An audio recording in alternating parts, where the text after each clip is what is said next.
ভূতের ভবিষ্যৎ আছে, কিন্তু বিজেপি নেতা দিলীপ ঘোষের বিজেপিতে আর ভবিষ্যৎ নেই। নমস্কার, আমি দেবজ্যোতি। আমার আজকের প্রতিবেদনে আপনাদের সকলকে স্বাগত জানাই। আপনারা কয়েক মাসেই যেভাবে আমার চ্যানেলকে জনপ্রিয় করে তুলেছেন, আপনাদের কাছে অনুরোধ, দয়া করে চ্যানেলটি সাবস্ক্রাইব করুন এবং পাশে থাকুন। এই মুহূর্তে অত্যন্ত রাজনৈতিকভাবে চর্চিত বিষয় বঙ্গ রাজনীতিতে দিলীপ ঘোষের ভবিষ্যৎ কি? ভূতের ভবিষ্যৎ আছে, কিন্তু বঙ্গ বিজেপিতে এই জেপি নাড্ডা, প্রধানমন্ত্রী নরেন্দ্র মোদী, কেন্দ্রীয় স্বরাষ্ট্রমন্ত্রী অমিত শাহ, এ রাজ্যে শুভেন্দু অধিকারী, সুকান্ত মজুমদার এবং সুনীল বানসালেরা যতদিন ভারতীয় জনতা পার্টিতে সক্রিয় থাকবেন, ততদিন পর্যন্ত দিলীপ ঘোষের রাজনৈতিক ভবিষ্যৎ কিন্তু অত্যন্ত খারাপ এবং সংকটময়। কারণ দিলীপ ঘোষ ভারতীয় জনতা পার্টিতে থাকার পর তিনি যে অপরাধ করেছেন, সেই অপরাধ ভারতীয় জনতা পার্টির কেন্দ্রীয় নেতৃত্ব ক্ষমা করতে পারছেন না। তার অপরাধগুলিকেই রাজ্যের মুখ্যমন্ত্রী মমতা বন্দ্যোপাধ্যায়ের প্রশংসা করেছেন। হিন্দু মন্দির যেটি তৈরি হয়েছে দীঘাতে, সেই মন্দিরে তিনি গেছেন। তৃতীয় অপরাধ হচ্ছে দিলীপ ঘোষ শুভেন্দু অধিকারী এবং সুকান্ত মজুমদারের পায়ে তেল দিয়ে চলেন না। তাই কিন্তু ভারতীয় জনতা পার্টিতে দিলীপের ভবিষ্যৎ আর ভূতের ভবিষ্যৎ একই। কি করবেন দিলীপ ঘোষ? গতকাল তার দুর্গাপুরের মোদির মঞ্চে থাকার কথা, কিন্তু তিনি আমন্ত্রণ পাননি। তিনি আমন্ত্রণ পেলেন কোথায়? ভারতীয় জনতা পার্টির সভাপতি জেপি নাড্ডার বাড়িতে। সেখানে গেছিলেন যদি কোনো রকম ভাবে জগৎ প্রসাদ নাড্ডাকে ম্যানেজ করে আবারও ভারতীয় জনতা পার্টিতে তিনি প্রাসঙ্গিক হতে পারেন। শ্রমিক ভট্টাচার্য একসময় চেষ্টা করেছিলেন, কিন্তু তিনিও মনে হচ্ছে হাতের পুতুল হয়ে গেছেন শুভেন্দু সুকান্তর। শুভেন্দু সুকান্তর কথাতেই যে বঙ্গ বিজেপির দিলীপের ভবিষ্যৎ আজকে এই জায়গায় পৌঁছেছে, তা দিলেন আলোর মতো পরিষ্কার। কারণ ভারতীয় জনতা পার্টির কেন্দ্রীয় নেতৃত্ব ঠিক করেছেন, এখনো পর্যন্ত শ্রমিক ভট্টাচার্যের সভাপতিত্বে শুভেন্দু এবং সুকান্ত মজুমদারকে মাঠে নামিয়ে 26-এর নির্বাচন বৈতরণী তারা পার হবেন। গতকাল নরেন্দ্র মোদীর জনসভা, সেখানে নতুন কোনো বার্তা পেল না বাংলা। সেই সভা থেকে ভারতীয় জনতা পার্টির একজন কর্মীর সঙ্গে কথা হচ্ছিল, অত্যন্ত পরিচিত, তিনি একসময় নেতা ছিলেন। তিনি বললেন, আমাদের দাদা আছে কিন্তু দিদি কই? কারণ ভারতীয় জনতা পার্টির কর্মীরাও চাইছেন একজনকে নেতা করে 26-এর বিধানসভা নির্বাচনে লড়াই করা উচিত ভারতীয় জনতা পার্টির। যেভাবে রাজস্থানে ভারতীয় জনতা পার্টি সফল হয়েছে, যেভাবে ত্রিপুরাতে ভারতীয় জনতা পার্টি সফল হয়েছেন, যেভাবে উড়িষ্যাতে সফল হয়েছেন, যে কোনো সভাপতি ঠিক করেন না কে আগামী দিনে মুখ্যমন্ত্রী হবেন। তা যদি না ঠিক করেন, তাহলে কিন্তু বাংলায় সফল হওয়া অত্যন্ত কঠিন।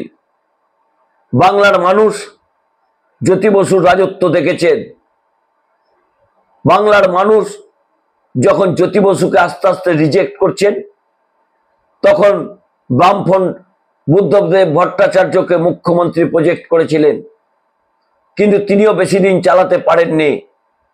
বাংলার মানুষ ভরসা করেছিলেন মমতা বন্দ্যোপাধ্যায়ের উপর, কারণ মমতা বন্দ্যোপাধ্যায়ের উপর মহিলাদের একটা আবেগ আছে। তারা মমতা বন্দ্যোপাধ্যায়কে দিদি বলেন। সেই দিদি আবেগকে সামনে রেখেই 26-এর বিধানসভা নির্বাচনে ফের পথে নামবেন তৃণমূল কংগ্রেস এবং মমতা বন্দ্যোপাধ্যায় এবং অভিষেক বন্দ্যোপাধ্যায়ের জোড়া ফলা উত্তরবঙ্গ থেকে দক্ষিণবঙ্গ, সেই বাংলা অস্মিতার কথা বলবেন, বাংলার দিদির কথা বলবেন। কারণ বাংলার মানুষ কিন্তু রবীন্দ্রনাথ ঠাকুরকে দেখেছেন, স্বামী বিবেকানন্দকে দেখেছেন, কাজী নজরুল ইসলামকে দেখেছেন, বিদ্যাসাগরকে দেখেছেন, মাতঙ্গিনী হাজরার মতো লৌহ কন্যাকে দেখেছেন। মমতা বন্দ্যোপাধ্যায় বাংলার অস্মিতা নিয়ে লড়াই করছেন। বিভিন্ন রাজ্যে যেভাবে বাঙালিদের ওপর আক্রমণ করা হচ্ছে, সেই সেন্টিমেন্টাল বিষয়টিকে, অর্থাৎ বাংলার মানুষের যে আবেগ, বাংলা ভাষা এবং বাংলা সৃষ্টি এবং সংস্কৃতি, সেই বাঙালি আজকে আক্রান্ত, সেটাকেই মমতা বন্দ্যোপাধ্যায় রাজনৈতিক হাতিয়ার করছেন। ইতিমধ্যেই তিনি পথে নেমেছেন। রাজ্য জুড়ে নয়, দেশ জুড়ে মমতা বন্দ্যোপাধ্যায় এই বাঙালি অস্মিতাকে নিয়ে আগামী দিনেও আন্দোলন করবেন। 21শে জুলাই থেকে শুরু হচ্ছে সংসদের বাদল অধিবেশন। ওই দিন মমতা বন্দ্যোপাধ্যায়ের কাছে অত্যন্ত আবেগের দিন। 21শে জুলাই 1993 সাল, তার নেতৃত্বেই যে নো আইডেন্টিটি কার্ড নো ভোটের যে লড়াই তিনি করেছিলেন, সেখানে যুব কংগ্রেসের 13 জন কর্মীর প্রাণ হারিয়েছিলেন।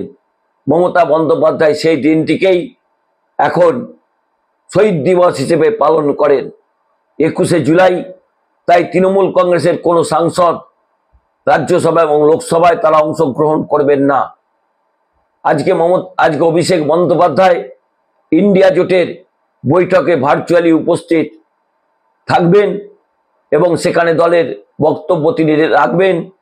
সেই জায়গাতেই মমতা বন্দ্যোপাধ্যায় ও অভিষেক বন্দ্যোপাধ্যায় 22 তারিখ থেকে তার সাংসদদের যে রাজনৈতিক রণকৌশল ঠিক করে দিয়েছেন, লোকসভা এবং রাজ্যসভায় বাংলার অস্মিতাকে নিয়েই তারা লড়াই করবেন। অর্থাৎ এই মুহূর্তে ভারতীয় জনতা পার্টিতে যে চর্চা চলছে, দিলীপ ঘোষের রাজনৈতিক ভবিষ্যৎ কি, দিলীপ ঘোষের রাজনৈতিক ভবিষ্যৎ একমাত্র ভূতের ভবিষ্যতের মতো। কারণ সেই ভবিষ্যৎ বদলাতে পারে একমাত্র যে আগামী কিছুদিনের মধ্যে ভারতীয় জনতা পার্টির সর্বভারতীয় ক্ষেত্রে সভাপতি বদল হবে। সূত্র মারফত বেশ কয়েকটি নাম শোনা যাচ্ছে। যদি আরএসএস ঘনিষ্ঠ কোনো নেতা বিজেপির সর্বভারতীয় সভাপতি হয়, তাহলেই কিন্তু দিলীপ ঘোষের রাজনৈতিক ভবিষ্যৎ কিছুটা বদল হতে পারে।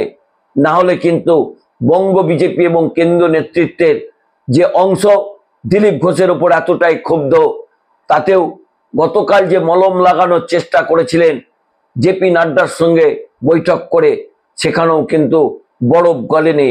তাই দিলীপের ভবিষ্যৎ রাজনৈতিকভাবে অত্যন্ত সংকটের মধ্যে। তিনি এখন কি করবেন? মুখ বন্ধ করে চুপ করে বসে থাকবেন ঘরে, নাকি শ্রমিক ভট্টাচার্য যে কর্মসূচিগুলো দেবে মেদিনীপুরে সেগুলো করবেন, নাকি অন্য কোনো রহস্য তার মধ্যে রয়েছে, তা জানার জন্য অপেক্ষা করতে হবে আরো কয়েকটা দিন। তবে দিলীপ ঘোষ মুখ বন্ধ করে থাকবেন না, কারণ তিনি তো বলার জন্যই জন্মেছেন।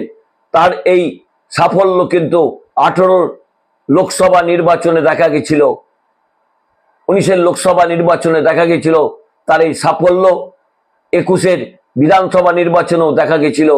সেই সাফল্য যিনি এনে দিয়েছিলেন তিনি চুপ করে বসে থাকবেন, আর যারা দল বদল করে ভারতীয় জনতা পার্টির বঙ্গ নেতৃত্বে ছড়ি ঘোরাবেন, তা কিন্তু দিলীপ ঘোষ হয়তো মেনে নিতে পারবেন না। নমস্কার, আমি দেবজ্যোতি।